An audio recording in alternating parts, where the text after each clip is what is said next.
Hi everyone, this is John Gerardi with Right to Life of Central California, bringing you another video in our 40 videos for 40 days series. 40 Days for Life is the international campaign of prayer and presence outside abortion clinics throughout the country and throughout the world.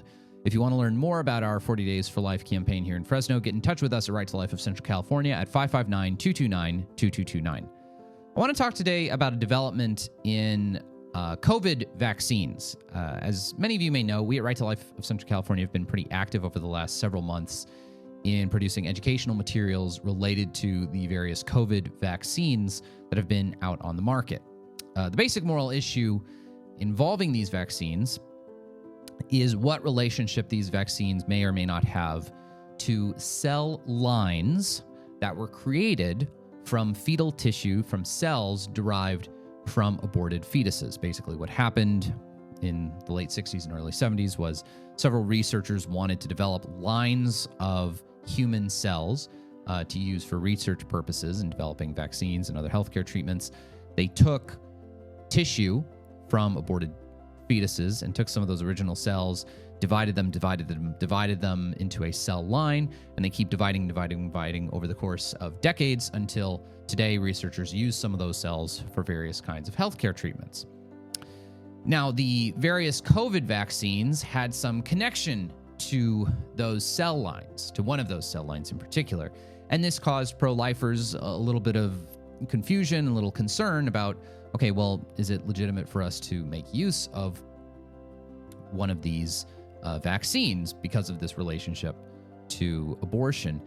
The Pfizer and Moderna vaccines, which are the only two vaccines that are out on the market today, are not made with these cells. They're not made with any cells from these compromised cell lines.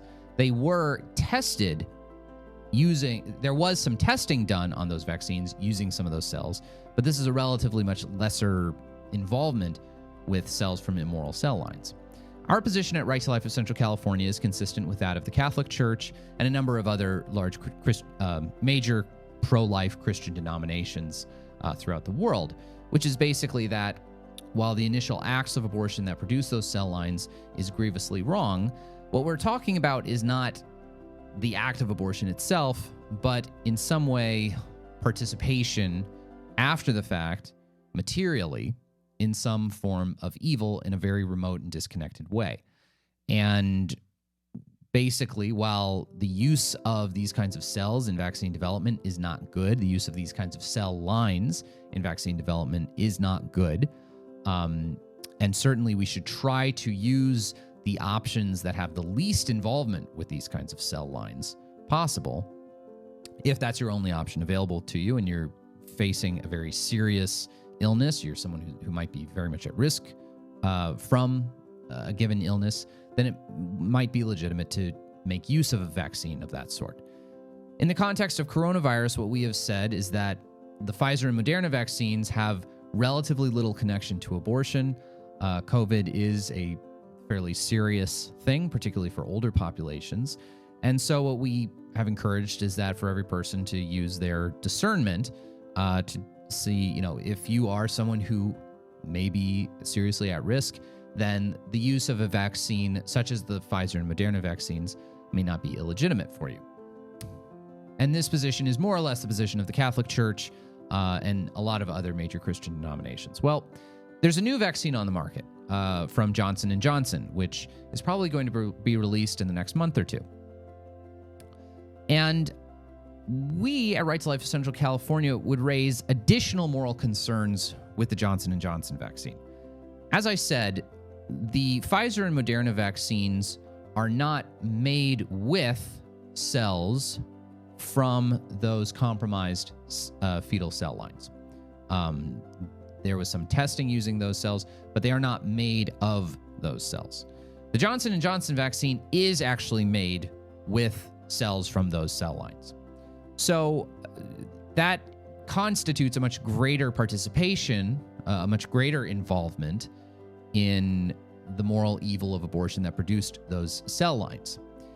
And as a result, our recommendation for us at Right to Life of Central California is basically that if you have any choice in the matter, we would encourage you to take the Pfizer and Moderna vaccine if you decide that you're in a vulnerable population, if you're someone who you think for the sake of living out your life that you do really need to take advantage of the vaccine, if you're going to do that, to use the Moderna or Pfizer vaccines, not to use the Johnson & Johnson vaccine.